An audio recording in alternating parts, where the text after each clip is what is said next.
welcome back to my A&R. Oh, you sound horrible. What's going on? You good? I have theories and Same. suspicions, and I don't think that this is gonna end well. It's a lot going on right now. I am at some point, like Morgan likes to say, I am confusion. At other points, I was like, wait, what? And then I was like, I knew that this was gonna happen. I was like, Sarah, girl, can you flood my brain with any more fucking information? Like, I was on an emotional roller coaster with the last couple chapters. It was. Yeah. So let's go ahead and jump into it. Starting with chapter 26. They're at the night court, and this is just after Eris has walked Revealed that Eris is here and that they want to provide a deal with him and Kair. And I was just kind of like, what the fuck are we doing? Not what is Rhys doing? What are we doing? Exactly. Like, okay, what exactly are we doing here? Why the fuck is he here? Right. But it turns out, like, Kair knew about Valaris, or knows about Valaris now, and now wants the Court of Nightmares to be able to have access to it. Yeah, so, like, he found out when the King of Hybern attacked Valaris, basically. Mm-hmm. Yeah. So then he was like, oh, well, you know, he bugs me. He bugs me as a character. You know who he reminds me of? Draco Malfoy's daddy. Oh, I hated that man too. Yeah, I forget his first name, but Papa Malfoy was he was a SOB. He was a piece of fucking work. Yeah. So he reminds me of him in that aspect. Yes. But Rhys ends up making a deal with Kair, limitations, of course, that they can come to Valaris. And you and I were both right as well about the deal. Yeah. Rhys bought him in, and Eris is agreeing to help because he wants them to help him take over the Autumn Court. Yeah. You know, when the time is right. But here's the thing, and this was brought up, and I don't think we thought about this, but it's mentioned that the power of the High Lord doesn't go to whoever's next in line. It jumps. It could go to Eris, or it could go to Lucian, or it could go to a cousin, or it could go to somebody not even related. Wait, I thought that when the High Lord dies, the power automatically goes to whoever becomes High Lord next. Right, but that's not a guarantee that it's the son. When did you find that out? Because the bitch is confused. They mentioned it in the last book. I think I remember Cassian mentioning it and basically saying that, like, the power goes to whoever it deems is worthy of it. So just because Eris is like, oh, I'm next in line to gain the throne, doesn't mean that the High Lord power is going to go straight to him. Wow. Okay, that's a whole different fucking issue then. Right, that's what I mean. Like, I mean, if you think about it, look at Tarquin, right? Tarquin, yeah. Yeah, he's High Lord, but the High Lord before him was his cousin. Wow, that completely slipped by me. Okay, yeah, you're right. I'm sorry. So even if they back Eris up to take the throne, doesn't mean that he is a guaranteed High Lord of the Autumn Court. Damn. Well, he's going to be really, really sad when he kills his dad for nothing. He kills daddy and they're like, not you. Shit. Yeah. Also, a big thing from this chapter that we learn is that there's another side to Eris, supposedly, that we have not seen. I'm like mind blown because from all the stories and shit that we have heard, how he treated Moore, how he's also been portrayed as this like sadistic, evil like guy. Man. And then he comes into the fucking night court acting like a whole different type of bitch. And I'm like, wait a minute. He went ahead and he basically said if it wasn't for him, Tamlin wouldn't have found Lucian at the border and wouldn't have saved Lucian from the brothers. And he said the reason he wasn't there was because he didn't agree with his father, and so he was punished. Which makes me sit and wonder, I'm like, okay, what was it? You know what I mean? What was the punishment? What kept you from being able to help your little brother? And then what happened between you and Moore? Because then he insinuates that what Moore believes and what everybody else believes isn't exactly how it went down. Yes. And I'm like, hold up. Yes, girl, that was exactly my fucking reaction. I was like, wait, what? And then he was talking to Moore like, oh, and by the way, I would have never touched you. I would have never hurt you. And I'm like, who is this person? Who are you, sir? So it makes me intrigued with his character because now it makes me sit and want to know more. Like, hold up, is this a Reese situation? Is this a guy who might not be what he seems, but in order to keep up pretenses because of how the Autumn Court is run? If it is, done.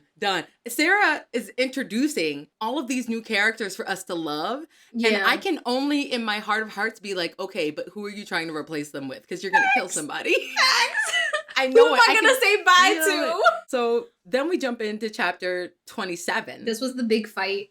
It was, girl. The family was about to split up. Reese stood his ground. Moore was upset, so she basically was fighting with Reese, and then Moore definitely hit below the belt with the Amarantha comment. That shit... She did. That shit bothered me. It bothered me. But as sided with Reese, Cass sided with Moore. Feyre's sitting there and she's like, I'm going to be Switzerland. I don't want to side with nobody. I'm good. And like, Amran is just like, all right, I got to go break this up. I spent the last 50 years or whatever breaking shit up. I'm going to go break this up. But then Amran gets mad too because they tell her about the prison and she's like, bitch, what? Facts. But once that was, not that it was over and done with, but once it was smoothed over after Amran was like, listen, you know, we need everybody to be on their toes. We need to be a united front. We can't be breaking up. The way he said, so if the theme of the night is honesty. Yes! I was like, we're just going to jump into this. Okay. Wow. So you're just going to jump head first. We're just going to jump head first. But like, okay, so essentially everybody expected her to explode with this information. Because this was the first time that Reese basically asked her, how did you get out of the prison? And when she sat and explained how she got out, they were like... She said that she bound herself to the body that she's in now, and the door just clicked open. She had to change what she was in order to leave the prison. Right. And I was like, how did you have the power or ability to do that? First off, this just led me to ask way more questions. Because then I sat there and I was like, okay, whose fucking body is this? Yeah, they don't have bodies just lying around. I was like, so whose body is this? Yeah, that's why I was like, or did you create this body yourself? Or like what? Exactly. Is that when you figured out like what she was exactly? Or no, it's a little further down. Yeah. Okay. But you know what was really cute in this chapter that I like really wanted to take note of? When they all suspect that Amran is about to explode and everybody's gearing up, Cassian looks over at Nesta and then he like tips his head and Nesta obeys and she like walks over and she gets behind Cassian and it said she got on her tippy toes and peered over his shoulder to look at Amran. I was like, this couple is gonna be so adorable. I know. I literally cannot wait for it. The other thing, bitch, Elain. She has another cuckoo moment. And I wrote in my notes, I was like, okay, is she actually crazy or is she having visions? You actually wrote that? Because I was still very much like, what the fuck is happening with her? I was like, this has to mean something. She's not just talking to talk or she's not making any sense just to not make any sense. There's no way. There's no way that they just made Elain crazy. Granted, exactly. I didn't think that it was vision. My thing is like when somebody automatically starts spewing shit that nobody else knows what they're talking about, I'm like, okay, they've gone them completely insane or they can like see things that other people can't. Like they're having visions or whatever. Yeah. Like this bitch is that's so Raven. every day she just, right. Just straight. Literally, that's how the book was like, she's just sitting there like staring into a void. I'm like, bitch, are you okay?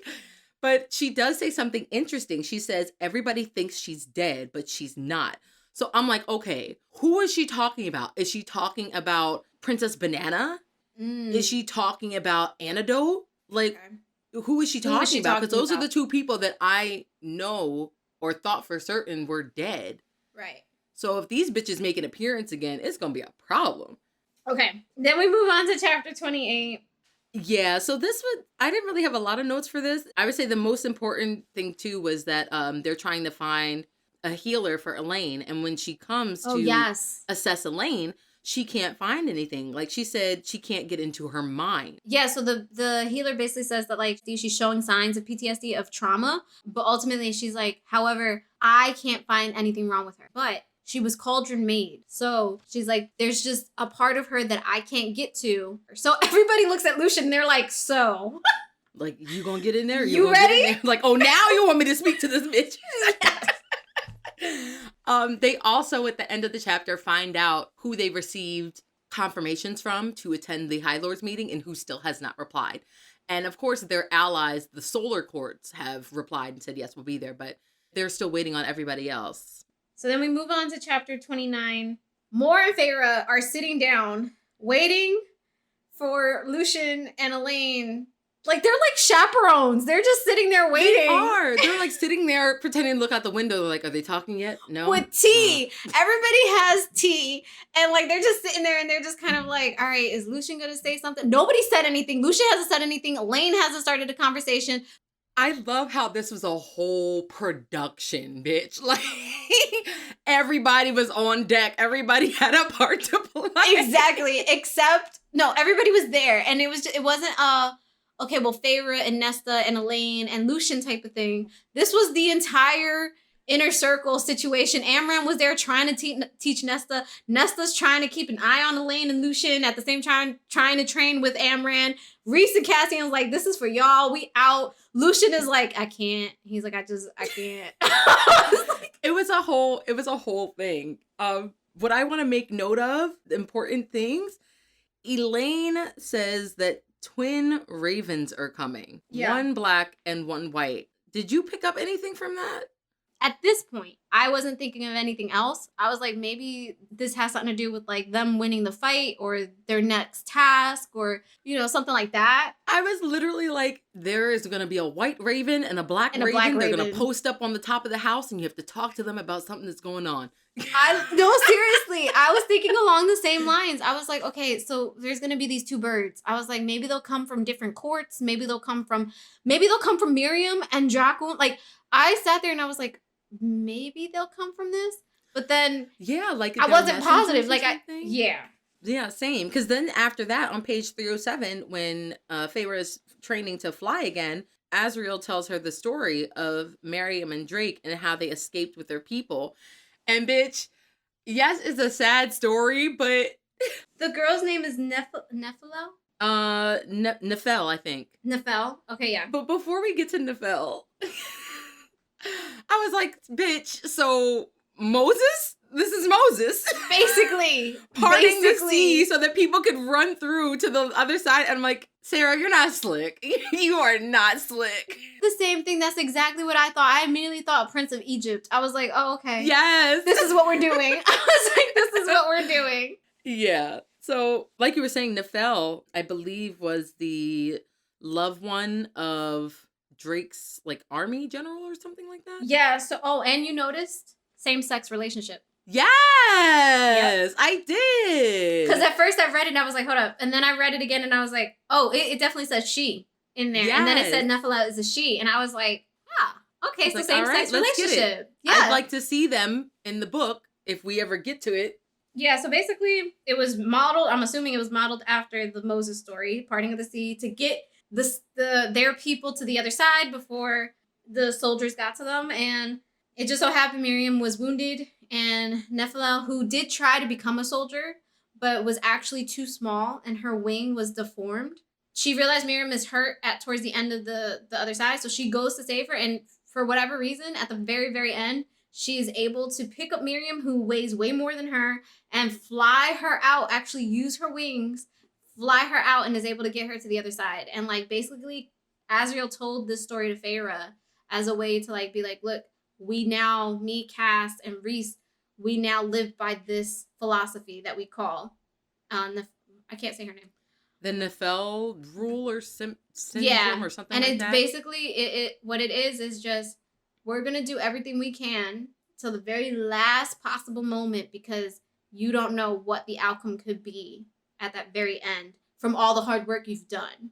And he's just telling her that because she's having a really difficult time learning how to fly, in all honesty. Oh, that bitch. She's slamming into trees, Oh my God, face her landing first. Face first. At least put your fucking arms out. My God. Her landings are like sucky as shit. Like, it's hilarious. And Azrael's just sitting on a boulder looking at her like, damn. Calling down, you good? You all right? So at the end of this chapter, we finally get a little bit of spicy time with Reese and Feyre that includes her wings. It was a decent amount. It was the right type of spicy time. I was like, oh. Yeah, I was like, come on now. Y'all are stressing me out. I need a release. Literally what Feyre was. Yeah. We end up in chapter 30. Bitch. Go ahead. I'm sorry. Go ahead. I have to say this or I'm gonna explode. Go ahead. What fucking page is it? You lost the page. I think I started though.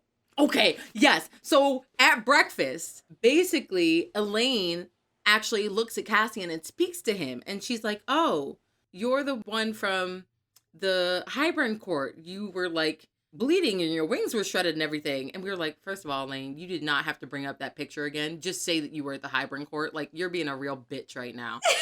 Secondly, Cassian's like, oh yeah, like in his go-lucky spirit, it'll take more than that to kill me. Yeah. And Elaine's like, no, it will not. I was like, I already know this bitch can see the future. Does she see Cassian die? And how the fuck does that play out for the rest of the series? If he dies, I'm done, guys. I'm done. What if, now riddle me this, what if a court of silver flames is actually Nesta and Cassian's relationship before he dies? So they're prequels. If he dies, I'm done. He has wormed his way into my heart. I'm ready to read A Court of Silver Flames. If he don't make it, I'm pissed. Bro, but that's what I'm telling you. What if he dies in this book, but A Court of Frost and Starlight and A Court of Silver Flames is about him and Nesta's relationship prior, like all the things that we didn't get to see. So I'm sorry. I had to bring that up because that was like the most important part for me of chapter 30. That's completely fine because I also found it very, very odd. So basically, after that whole dilemma at breakfast, her and Nesta are going to the library to basically do what her and Reese were doing a couple chapters back. Her and Nesta kind of have a sisterly moment. And I was very much, like, I was invested. I read it and I was like, okay. Yes. She tells Feyre, oh, I didn't know that you really didn't know how to read. And then she was like, I didn't know to the extent that you didn't know how to read. Like, I didn't know how far. And then she's like, why didn't you ask us for help? Bruh, you're not very approachable if you haven't fucking noticed. That's number one. Number two, you care more about Elain than you care about Feyre. So why the fuck would I ask you? And Feyre brings this up, though. Feyre's like, why do you push everybody away except Elain? Yes. I was like, oh, yes, Feyre, let's get down to this. Why do you push everybody away? Yeah, if you really want to talk about it, bitch, let's talk about it. And then they fucking get cut off. Nesta is about to answer the goddamn question. She said, because that's it. I was so mad. So basically it was cut off because there's like a tremor. Feyre and Nesta look up to see what's going on and they notice that the Fey lights are going out from above. This is where, as we all remember previously, there's a black pit in the middle of the library. So Feyre is like, we can't go up, so we gotta go down. So they're running and running and running, and it turns out that these two Fey people who basically are under Hybern came to, wait for it, snatch up Nesta. Not even snatch up Feyre, Nesta. They were like, oh, you bitch, this one right here? Right. I was very surprised at this. I was like, wait, why do we want Nesta? Then it's explained. So apparently, they tell us what happened after Feyre, Tamlin, and Lucien left. And the queens were going to go into the cauldron, right? So the one queen, this woman basically trampled over all the other queens, ran to the cauldron, jumped headfirst in, like basically dived in. That's basically what she did, thinking that shit was gonna go down. And when she came out, she was a crone. This bitch was old and withered. She had immortality, but she was old as fuck. Like, you gonna pay for this immortality today. And basically, the King of Hybern realized, oh shit, one of the women took more out of the cauldron than I realized. Nesta taking the powers that she took out of the cauldron basically made it so that the cauldron can't blast through the wall the way the King of Hybern wanted it to blast through. Yes, which is why they've been waiting on their attack. Yes. So basically, the King of Hybern is like, he's sending these two goons to go get Nesta because he plans to throw her back into the cauldron to return the stuff that she took so that the cauldron has the power to bring down the wall. And that bitch was shook. She was like, oh shit. I didn't know they would ever find out. Right, exactly. And that basically leads into chapter 31, where Ashley said they're spiraling down towards the pit of the library because that's their best bet to survive. After Feyre tells Nesta to run, she blocks off that path so nobody can get to her. Exactly. And she's like walking around in the dark trying not to stumble. It is pitch She black. runs in. It is pitch fucking black. She runs into whatever lives at the bottom of that library, bro. The crows are calling out to her, trying to get to her. They're like, High Lady of the Night Court, where are you? And that thing is like, you are High Lady of the Night Court? And she's like, yes.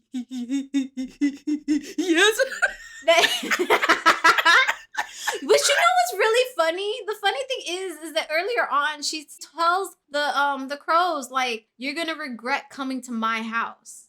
Yeah. And then this chapter, whatever it is behind Feyre. It's whispering in her ear, and she's like, she can't see it because it's pitch dark, but she can feel it. There's like a presence that's like hovering over her. And he's like talking in her ear, and she's like, it's a beautiful but horrible voice at the same time. And it basically is asking her, it's like, oh, you're the Lady of the Night Court? And she was like, yeah. And then it's like, it's bargaining with her, basically. It's like, what will you give me in return for getting rid of these two? And she's like, whatever you want type of thing. And he's like, I just want company to talk about life with. The thing is lonely down in the fucking library. He just wants a friend. I was like, oh. She agrees to it.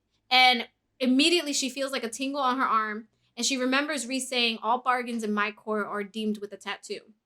So she gets a tattoo on her arm. And then the thing looks at her. He's like, do you want these two dead? And she's like, yes, please. He was like, close your eyes. The fact that the thing told her, close your eyes. Yes. So this is what I think that thing is. Okay. I think it's the Bogue. Really?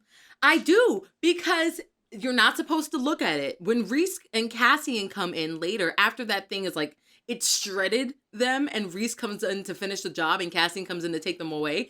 Cassian said he looked at it, and he was like, ooh. And Rhys was like, I closed my eyes, and when it was finished, then I went and I fucked them up. So You're not supposed to look at it. And when the crows looked at it, they immediately started screaming or whatever, like it was their worst nightmare or whatever. So I thought maybe it was the Bogue, because it transforms into whatever you're afraid of, and then, you know, fucks up your day. So it might not be. It might be a whole new creature. So then we move on to chapter 32. It's basically the aftermath of what went down. So unlike the first attack on Valaris, Rhys is angry because he's like, they made it into my city without anybody noticing. Amran, they say that Amran is working to upgrade the wards, basically. That should have been done from the very, very beginning. Like the highest amount of power or ward that you could have. I mean, it probably still wouldn't stand a chance against Hybern because they have very old magic. But still, that pissed me off too, because I'm like, how the fuck do they keep getting in here, bro? It's like you seal off a part of the fucking, like my roof right now. Oh my God. There are squirrels in the goddamn roof. And you seal up a part of the roof, and you can hear up that they're scratching, right? So you seal up the roof once you know that they're gone. And then the next day, again. How the fuck did these squirrels get in here? You know what I mean? Oh my God. It's the same thing. Like, sorry. The King of Hybern soldiers are squirrels. Yes, they're fucking squirrels in my roof, and they're pissing me off with all the scratching and late night noise and shit. Oh, this was also the chapter. Now that I think about it. Okay, so besides them talking about how they got in and Rhys being upset about it, Rhys tells Cassian and them, he's like, go notify everybody, children, everybody, to not go out at night because Amran is on the hunt. She's on the hunt to see if the King of Hybern let any other Goonies in besides those two. Now this is where I came up with my theory because of how they describe this. They say not to let anybody out, right? And then I think, well, maybe it's not this chapter. Are you talking about it's chapter 33 where they're talking about they put out the blood of the lamb on their door. The blood of the lamb is the angel of death. It's for the angel of death so that the angel of death doesn't take any innocence. I think Amran was an angel in her other world. I do. Because when she describes what she was, when she talks to them about it, she says that she was an assassin type of soldier for a mighty god. And not for nothing, but immediately I like reverted back to like the Prince of Egypt, and I reverted back to like all of my Catholicist, whatever crap classes, like all my church classes and things. And I thought about it and I was like, and like if you Google angels and whatnot, like it's just very interesting. And I think Amran was an angel in her other life. So knowing what we know now, that she is an angel of death, and that the bone carver and all of his siblings are gods of death. Correct. Do you think they're related? If they're not, then they come from the same world. Because she knows him, and she gets very antsy and very upset when Reese is like, we're going to release him. And she's like, no. Like she has a personal relationship with him. Right. And maybe she did. And she doesn't describe another body. She doesn't describe anything like that. But she does say that she was like an assassin for this other god and things. And like people are scared of her. She like has some type of ability that is just beyond what they're used to. That makes a lot of sense. Also in this chapter, Elain speaks again, because they're talking about like they don't really have a lot of options for allies and stuff like that. Yeah. Elain is like, oh, the Queen of Feathers and Flame, she might come. And I'm like, bitch, like, who is this? Who is this? What are you talking about? I was like, what the fuck is that? And Azriel, I will say, Azriel's starting to win me over a lot. Because in the first book, he didn't really talk like that. He was just like in the background, shit like that. And now he's being so sweet and so gentle with dumbass Elain. I'm like, she's stupid, but you know she's stupid, and you're nice to her anyway. But he's also being like that with Feyre. Even Feyre notes it. Like, she's like during their trainings for her to learn how to fly. Az has always been a very quiet one. She's like, but during the training, he's starting to open up. She's learned that he has a very dry sense of humor, and he's very nice, and he's very forthcoming when it's just them. And I was like, oh, baby Az. I know. It's like you get to see that his relationship with Feyre again, like treating her as his little sister. Yeah. And then you get to see the relationship dynamic that he's creating with Elain. And the funny thing about it is with Elain, with him and Feyre, like that's their whole like different thing. But with him and Elain, he'll actually be like that in front of everyone. And so I'm like, huh. Did you notice? I forget if this was in this chapter or the chapter before or whatever, but Az's shadows, they disappear when he's in the presence of Elain. I thought that was on purpose. Like he did that to try not to scare her. He can't make them disappear. It's not possible. Wow. I did not notice that. But now that you bring it up, I'm going to keep a closer eye on it for sure. I think so but at the same time, and this is something we talked about in the last episode, it's leaning way too much towards him and Elain being a perfect match. But you know what? I don't mind that. Like, I don't mind that at all. I think that when I say it's leaning too much, I mean it's becoming too obvious. So my thing is like, this is too obvious. Do you know what I mean? Like with the way Sarah J. Maas has been writing and the couple things that we've, read through and things like that, I'm like, this is too obvious that you're sitting here and potentially putting Elain and Az together, even though Elain is technically mated to Lucien and Az has been hung up on Mor for the past 500 years. This is too obvious. It's too neat. Correct. That's the right word. It is too neat. And Sarah is a messy bitch. Facts. Yeah. Huh. Because if you think about it, like, look at it. Look at all the other couples. Like, Feyre and Tamlin. We thought that they were perfect for each other. And then it turned out... Don't bring that shit up. But you get what I'm saying? Like, that's an example. I know what you mean. We thought that they were perfect for each other, and they're not. Then we thought Rhys was a villain and a prick, and it turns out he's one of the most kindest, lovingest. And then we thought Eris was a villain and a prick, and now apparently he's not. And then like, apparently he isn't. Like, It's Okay. it's becoming very much a pattern. It's almost like that saying, if it quacks like a duck, if it looks like a duck, quacks like a duck, then it must be a duck. But like the way Sarah's doing it, it's like, it ain't a duck, bitch. It ain't a duck. She's like, it is most definitely not a duck. It's a goddamn killer whale. And Facts. you better watch out. Right. Oh, God. So, anywho, this chapter ends with Azriel basically confirming what I thought all along. Elain is what they call a seer. So she can see things before they happen. She's having visions or whatever. I'm going to still call that bitch Raven. Elaine's new nickname is Raven. Every time she pops up on the fucking page, I'm like, you can see into the future. Oh my God, I love that song. That was my show back then. So you can travel from a distance, yeah. Go Elaine. Oh my God, yo. Oh shit, I'm sorry. No, but so essentially Nesta stole her powers, but the cauldron gave Elain the seer ability. So that says something entirely different. All right, it's like, so Nessa, you didn't even have to do all that, but go on, right, it would have gave you the abilities. You over here with your finger up in the air, like, come on. So that moves us into chapter 33. They're talking about, I guess, the queen that Elain was talking about, the queen of feathers and flame and stuff like that. Apparently, she goes by the name Vasa. It's a nickname, but it's not her full name. No. And that's actually the sixth queen that was missing from the meeting. So what had happened was... Bitches. I know! She wasn't sick! She wasn't sick! The other queen sold her out! Facts! They sold her and turned her into Princess Swan. What? No. Have I seen that movie? I haven't seen that movie. That went right over your head. That went right over my head. Did you see it in my eyes? I'm like... So basically, the reason I say that is because as Elain is talking in riddles about Vasa and like her turning into this bird of fire and her being sold to this sorcerer and things like that. If you ever watch I think it's Princess Swan. It's basically... Oh, yeah, the one that you thought was a Disney movie, but it's not. It's not. Correct. Princess Swan was a princess who was given to this sorcerer who was upset with her, so he turned her into a swan by day and a woman by night, and that was it. I sat there, I was like, okay, so we doing Moses and Swan Princess. Let me tell you how we meet this bitch.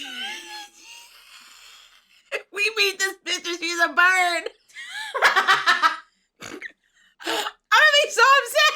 Yo, I can't. Oh, shit. Oh, my God. I'm sorry. My eyes are, like, tearing up. So, basically, they're trying to see, they're like, okay, well, she could potentially be an ally, so we need to go to her. And nobody can actually, like, leave because they're all of great importance. And Reese is like, no, you all have to be here. So this is where Lucien steps up. My man steps up. On page 359, he's like, listen, I've just been sitting here. I will volunteer to try to go and find Queen Vasa. Reese says, well, how are you going to be able to get past everybody, like all the armies that are stationed there and whatever, or what tricks they might have in play? And he's like, oh, my metal eye can pretty much see past spells and glamours. And I just want to call up something real quick. Because if his metal eye can see past spells and glamours, why the fuck didn't he see Feyre's mating tattoo? What's to say he didn't see it? Maybe that's why he was side-eyeing her so hard. You're right.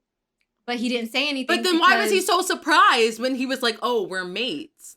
He doesn't know much about the Night Court. He obviously doesn't know much about the mating bond. He just knows that it's there. So her having the tattoo on her arm for indicating that she is Lady of the Night Court, he could have easily had mistaken it for the bargain tattoo. Do you know what I mean? Okay. Honestly, he could have easily had been side-eyeing her, seeing that, but not saying anything, knowing, as you had said before, well, if this bitch runs off to go see Elain, I'm running with her. There's a reason why Lucien probably had the fox mask. He's very cunning. They say that too. They say that too.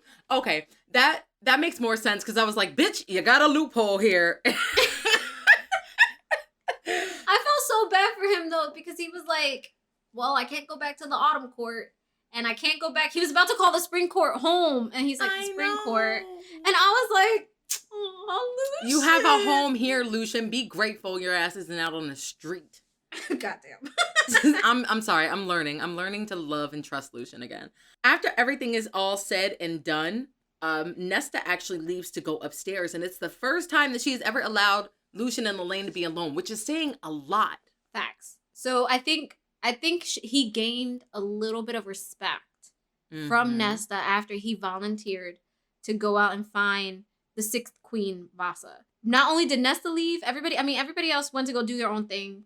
Elain and Lucian were actually left alone for the first time ever. I want to know what they talked about, if anything. So do I. I want to know. I want to know what happened. And they had to have talked about something, because when you move into chapter 34, and it's the morning that Lucian is leaving, he turns back to Elain and he says, like, bye or something like that. At first, Elain doesn't say anything, but when he turns back around, Feyre sees her take that half step towards him, like she's going to say something or tell him to wait or don't go or something. So I know they had to have talked about something. They had to have some type of moment. And like, it was so... Feyre obviously thinks of Lucian as a very good friend, because right before he was like winnowed out, all she kept saying was like, thank you. And she like gave him a hug before he left. Yeah. And I just sat there, was like, man, Lucian, you're slowly but surely making your way into the inner circle. I see you. He is, but let me tell you something. I don't want this to be no ploy. Like, he's the double agent and he's going over there. I hope not. I would really hope not, but I'm not going to put it past him right now, because I've been hurt before. So, and then the fucking chapter ends with Amren being like, throwing open the doors and being like, the summer court is being attacked as we speak. I'm like, bitch, what? We just got calmed down. What? Right. We just got home. We just got out of another attack. Like, can we settle? Can we chill for like 2 seconds? My heart rate, bitch. I can't do it. So and we end up in chapter 35. And basically, Hybern had a surprise attack on the summer court. And then Cassian asks the question everybody's thinking. He's like, Amren, how do you know that the summer court is under attack? Yes! And Amren's like, well, Varian told me. Bro, everybody's looking at her like, Varian? Huh?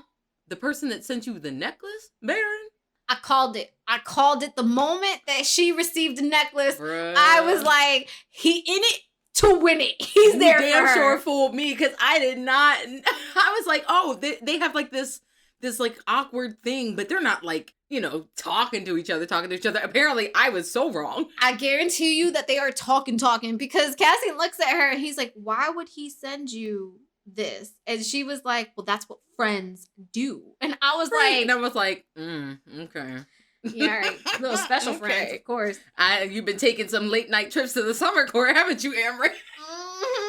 So they decide that they're all going to go help in Adriata. The summer court, yeah. And it is complete chaos. Moore and Feyre are actually told by Rhys to go to the palace and like try to clear out the armies there. Yeah. And they are winnowing, slicing. At one point she turns the hall into darkness and nobody can see shit. Like, it was really cool. That action sequence was pretty cool. Was that this chapter or was that the other chapter? It's sorry. Nope, that's the next chapter. Basically, that's chapter 35 and 36. Yeah. 35 and 36 are kind of like synonymous with each other. Yeah, so with that, it shows Feyre, it reads out like Feyre's using her powers more. Feyre finally gets to see more in action. And at the end of this chapter, when they get back outside, Feyre is trying to contact Rhys. He lets her into his mind, and he finds the ship out on the sea that was dampening their power, which is why the battle has been going for so long. And on the fucking ship, who's there? Big Daddy fucking Kane himself. Daddy fucking Kane himself. Like, what are you doing here? Like, I know this is your army, but what are you doing here? What ended up happening was Rhys has a conversation, essentially, with the King of Hybern. And the King is like... Yeah, in chapter 37. That moves into chapter 37, where he's having that conversation.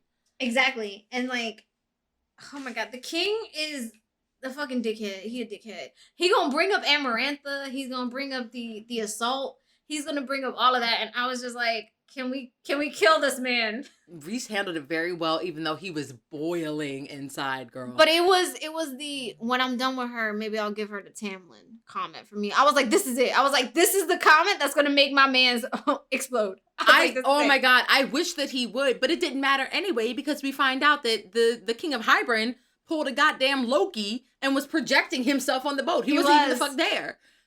So I was like, I am so sick of him. He does explain what happened to the Spring Court after Feyre left. Yes. So yes. He says that because of Feyre and what she did, the Spring Court revolted against Tamlin. So now there's like a whole situation at the Spring Court that Tamlin is trying to gain control over. And he was like, because of that, he was able to convince Tamlin to let him put in more troops into the Spring Court. Yeah, and have their ships on the, I think on the docks. Seaside, the border. But my thing is like, how is that Feyre's fault? Because they were going to do that anyway. And if the people were revolting against Tamlin, then they should have been at the docks fucking up Hybern. So how is that her fault exactly? I don't understand it's that. It's not. To be honest, I don't think it's her fault. I think that they were just trying to rattle Rhys and Feyre by saying it was their fault. That and probably trying to rattle the rest of Perithian being like, this is her fault. Because when you move into chapter 38 and Mor and Feyre go to see Tarquin in the palace, he's telling him and telling Rhys when he comes up too, like, this is Feyre's fault. Because you did this, they were able to do that. No, because, not for nothing, but when I read that section, I sat there and I was like, no. I was like, this is Tamlin's fault. Exactly. Because the Spring Court is his jurisdiction. It is his responsibility. And he let Hybern come in because he was greedy and couldn't let go of Feyre. Exactly. So how are you blaming his actions and his past transgressions on me? Doesn't make any sense, right? That right there pissed me off. And for somebody who just got your ass saved, you seem real ungrateful. Ungrateful. Yes. So, yeah, but they still, with their grace and their dignity, were like, we'll keep our troops on the borders to keep a lookout and stuff like that. And Tarquin's like, oh, get out. I'm like, fuck you, Tarquin. Facts. Rhys is trying... This is how...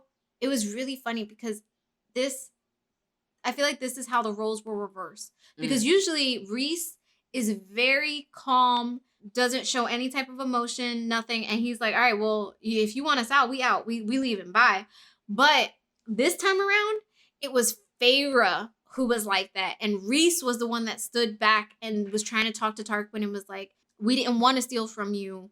And type, you know what I mean? Like that type of thing. Mm-hmm. And what ended up happening was Tarquin immediately looked at Rhys and he's like, you better go get your girl. Like, she's not high enough to be talking to me, type of thing. Right. And when he said that, Rhys was like, actually... She's High Lady of the Night Court, so she can say or do whatever the fuck she wants for your information, bruh. Facts. And when he says that everybody named Mom, everybody who's been an advisor, a soldier, whatever, that was in the vicinity that heard this, immediately looked at Feyre and then started whispering. And then Tarquin looks at Rhys and he's like, well, you always spitted on tradition. You're mad and you're in your feelings, and I'm gonna need you to put your big boy panties on and suck it the fuck up. Because we didn't have to come here. We did not have to come here. And at that, we were the only ones to come. We were the only fucking people that showed up. Where are your allies? Where are your allies? Tarquin, you have none. We are your allies. Keep my high lady's name out your fucking mouth. That needs to be on a shirt. And that's where we end the chapters. That's where we end the chapter. So, oh my god. Predictions, bitch. Because, again, we spit out our theories and shit throughout the episode. I think... go ahead. Oh, sorry. I'm just going to harp back on the fact that I think Cassian is going to die. And I am very, very, very emotionally turmoiled inside. I don't want him to die. I'm not prepared. Well, no, bitch. Nobody wants him to die. But what I'm saying is I just feel like... the way that this is being set up and what Elain said, he's going to fucking die. And I'm not ready. I am not ready for this. I'm not ready for him to die. I need to see more of him and Nesta. I'm not ready. I'm not ready for that. You will in A Court of Silver Flames. It'll just be a prequel of their relationship. I can't. No. Yeah, bitch. Do you have any other predictions besides Cassian? I think that all the High Lords are going to show up at the High Lord meeting. Mm-hmm. Anyway. I think even if they didn't send word that they're coming, they might still just show up. But yeah, I think everybody is going to come. I actually agree with you on it. I think everybody's going to show up, and I think it's going to be a shit show. Oh, absolutely. I didn't say it was going to work in their favor. I think that that's what this whole buildup is for. Yeah. Because I think that the buildup is everybody is going to show up, and it is going to be the most dramatic shit show of a chapter that we've ever read. I really do. God. I really Bitch, do. I can't. Welcome to Perithian High School. Facts. I also think I'm right in regards to Amran being an angel. I think that that's the type. Yeah, I can definitely see that she was prior. Because to me, it just makes so much sense why Rhys constantly leaves her as, the last line of defense and like things like that. He always leaves her to protect Valaris and its people. She speaks as if she's way older than what she looks like. The mist and shit behind her eyes. I think she's an angel. Speak like you're from a different time. Facts. I know what you are. Oh God. I think Lucien is going to redeem himself with this whole situation. I hope so. I mean, we've been seeing him kind of slowly rebuild the relationship with Feyre while also trying to redeem himself with Elain as well. Because at one point, Elain was like, "You're the one that turned against us." And he's like, that's a bad look for me. Right, exactly. I ain't getting anything tonight. Right, exactly. So I definitely think you're right in regards to that. Maybe he will come back with the Queen of Phantom and Flame. Oh, no, it's Feathers and Flame. Feather and Flame. Phantom and Flames. Whatever. Vassal. He'll come back with Vassal. And I really hope that we get more of Eris. I didn't like him initially. Girl. But now I'm very, very curious about that whole backstory. I'm very super curious about it now. Question for you before we wrap up. Do you think that he is also involved in the novella? Oh, that'd be interesting. I actually have been thinking about this, and I'm like, could it be that, like, maybe the novella is, you know what I mean, how they fall in love with each other and officially accept the mating bond and, like, things like that. You know what I mean? They're also introducing a whole new villain to the story.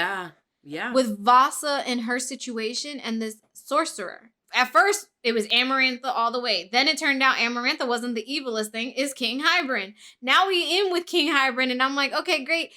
But now we have Vasa and this sorcerer. Who the fuck is the sorcerer? I'm wondering if, like, this is setting it up for the other two books for this sorcerer to be the new villain. I don't want to talk about him. Anywho. Those are our predictions. This is true. Yep. For the next episode, we are going to read chapters 39 through 50. Make sure that you are prepared for that episode. I'm really, really hoping, and I think we will, have the meeting of the High Lords in those cluster of chapters. So I am so ready to dish about that. Make sure you guys read up. And make sure you are prepared for the fireworks, baby. Facts, because I feel like a fight gonna break out at that damn High Lord meeting. Oh, I hope it does. I really do. I guarantee you a fight is gonna break out at that High Lord meeting. I'm so messy. Yeah, I want it to. But thanks you guys for listening. Make sure that you follow us on social media. Media. Shut up. Words. IG and TikTok are both at YA at Heart Podcast. Yay. With that, we'd like to say thank you guys for joining us. We love you, and always stay YA at Heart. Bye. Bye.